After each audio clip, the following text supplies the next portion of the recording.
ते जाणलं, ते ओळखलंय, या ठिकाणी राहण्यात आपलं हित नाही, आपल्या जन्माचं कृत कल्याण होणार नाही आणि त्याच्या योगे करून हा श्रीदेश सोडून मच्छिंद्रनाथ स्वदेशाच्या ठिकाणी गेले. आता माते तू असणार तुझं हित बघ, सावध हो. सावध झालो हरीच्या आलो जागरा, तू सावध हो आणि स्वस्थानाच्या ठिकाणी चल वेगे. तू झालीस पदच्युत तरी ते संभाळी निश्चित, तरी आता मानवनी व्यक्त होऊन चाल जननी. आणि तुला काय झालेलं आहे, तू पदच्युत झालीस.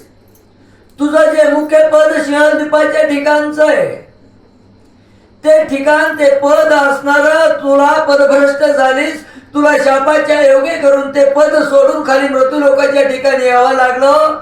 तरी आता त्या शापातून तुझी मुक्तता झाली. या ठिकाणचा तुझा कार्य भारी संपला.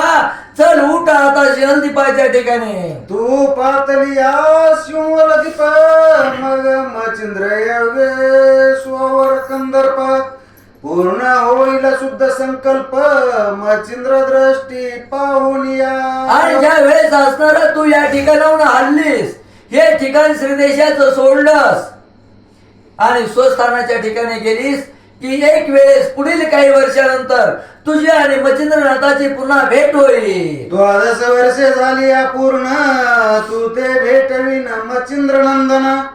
भीमनाथादित पदन गोरक्ष दृष्टी पाशील तू. आम्ही बराच वेळेस विचार